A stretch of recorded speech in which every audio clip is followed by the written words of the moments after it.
In this video, we are going to go over an introduction into graphing exponential growth and decay functions. In general, just exponential functions. So as an introduction, all we're going to do is just realize that we can input values into a function and do the operations we need to do with the order of operations to get out outputs or y values. Something that we've done when we introduced how to graph lines and how to graph out parabolas and absolute value functions. So nothing different now with exponential functions. So you're given the function graph y equals 1/8 times 4 to the x. Notice in that exponential function that your inputs are now going to be exponents, and that this number right here, known as your base, just like what we dealt with exponents before, is going to be constant. So without further ado, I've set up a table. I've found or picked different x values that I'm going to plug into here, and then I'm going to go through and evaluate it. The reason why I picked -2, -1, 0, 1, and 2 is it gives me a nice balance of negative x values and positive x values just to get both sides of this graph.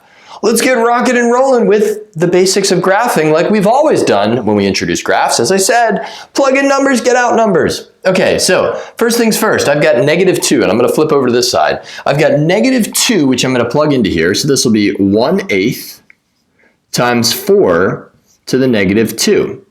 Now you could plug that into the calculator for sure, or you could do it with some solid math, and this is going to end up being 1/8 times 4 to the -2 is 1/4 squared.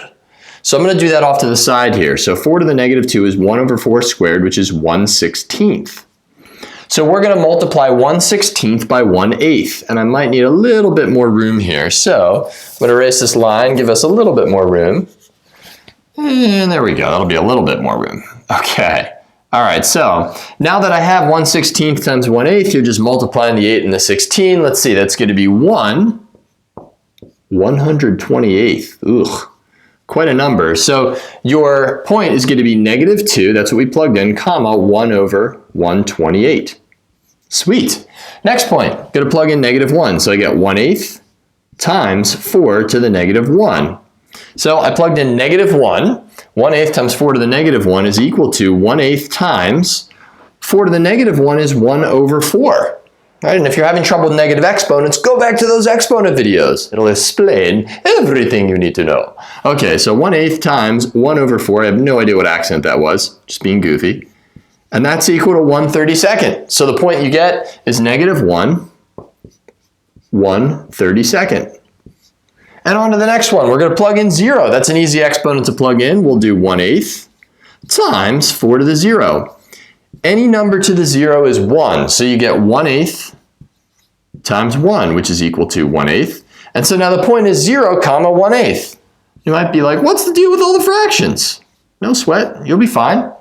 Now we got 1 that we're going to plug in, so I got 1/8 times 4 to the 1.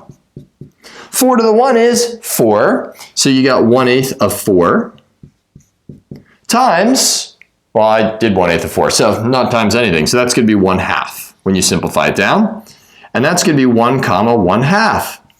Finally, we're going to plug in 2, so I got 1/8 times 4, and I'm just plugging in the x values in for, well, where x is, to the 2. That's going to be 1/8 times 16.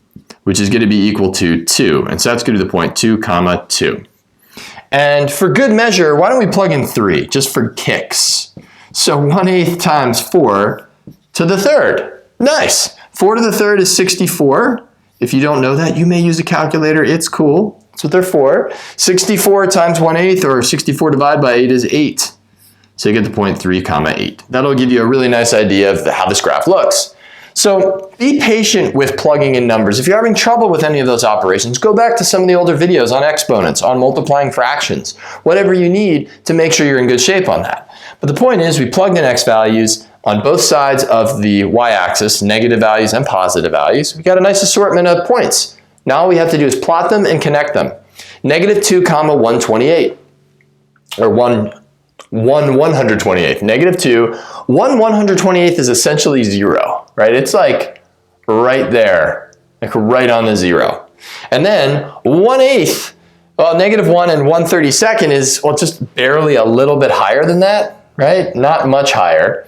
So that's going to be like something like maybe right here. So it barely grows. And then at 0, you get the number 1/8. So it's maybe a little bit higher, just a little bit. And I know that I'm plotting that right at about 1/2. It's not perfect. And then 1, 1/2. All right, well, 1, 1/2 might be just like a little bit higher. Not much, so it's not increasing that quick. 1, 1/2, we just plotted. 2, 2. Ah, things are starting to jump. Here we go, 2, 2. And then you've got the points 3, 8. 3, and then up, 8. And this is what exponential functions do. Eventually, because you're repeatedly multiplying by 4, the number is going to get bigger and bigger and very quickly. So we connect those points like so. And you get your exponential curve. So exponential curves in their most basic form look like that. They go whoop, or they could go whoop. And we'll see that whoop in the second half of this video when I go over one more example when the base is a number that's between 0 and 1. For now, I picked a base that was above the value of 1, and you saw how it grew rather quickly, exponentially. See you on the other side of the video. And here we are on the flip side of the video where I'm going to go over one more example of an introduction into graphing exponential functions. Here we have a function, y equals 4 times 1/2 to the x. Unlike the first problem, we now have a base that is less than 1 but greater than 0. And so we're going to see that the graph's going to do something a little bit interesting, and we'll get into the why behind that in later videos. And really, if you're watching this in a pre-algebra course that we've got, then we're just doing this as a rough introduction, and then in Algebra 1, you'll start to see why it is that the graphs behave that they do. Let's dive into it. So, again, I've picked negative values and positive values on either side of the y-axis, the reason being so I can get a nice symmetry going on here. All I need to do, like with any kind of graph when I'm first exploring them, is take the x values I've chosen, evaluate them or plug them in to the function we have, and see what x, y coordinates result. Then plot them, and we'll be done. So let's dive into it. So -2 is the first number I'm going to plug in. I have 4 times 1/2 to the -2. I'll do a little math off to the side here. 1/2 to the -2, well, that's the same as reciprocating the whole thing, right? Because if I have anything to the negative, everything gets reciprocated or flipped around. So that's going to be 2 squared over 1 squared, which is just 4. If you have a little trouble with the exponents, again, watch back one of my exponent videos to make sure you're in good shape on it. Okay, so that means that we get 4 from this number. So I get 4 times 4. Which is 16, and I'll write that right over the line. So the point we get is -2, 16, which will only fit on the graph if we go up by 2's, which we'll have to. Okay, so then we get 4 times 1/2.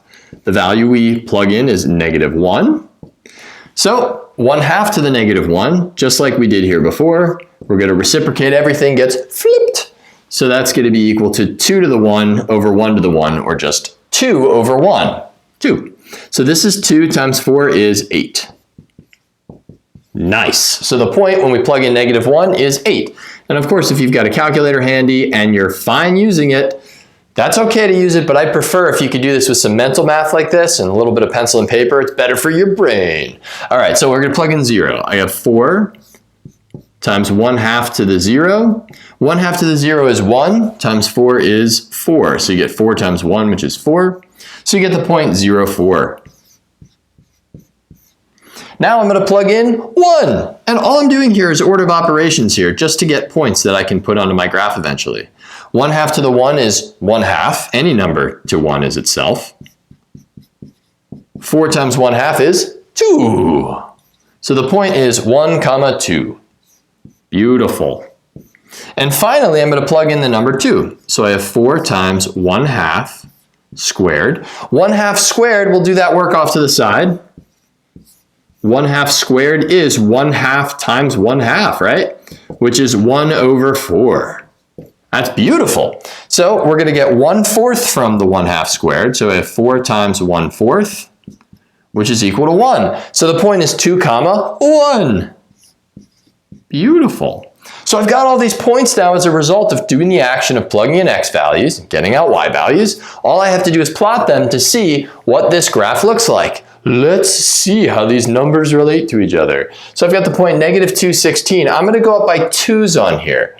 So I'll mark each of these are going to be worth 2's. So in other words, this is worth 4. We're up to 8, 12, 16, and 20. All right, so the first point is negative 2, 16. So that's going to be left 2, up 16. All right, first point, negative 1, 8. So it's going to be left 1, up 8. Beautiful. The next point is 0, 4. That is our y-intercept, right? Because we're intercepting the y-axis there. And then 1, 2, over 1, up 2. And last but not least, 2, 1. Let's see. That's going to be somewhere right here. Beautiful. We have ourselves a curve that is going to look a lot like the curve that we did in the earlier part of the video, but in the other direction. So we connect the dots like so, and we put arrows to indicate that we continue on with that pattern. That's it, peeps. This is known as an exponential decay because as x gets larger, we are getting less, decaying in value. Exponential growth is where as x gets more, we go up in value. There you have it, a great introduction to graphing exponential functions.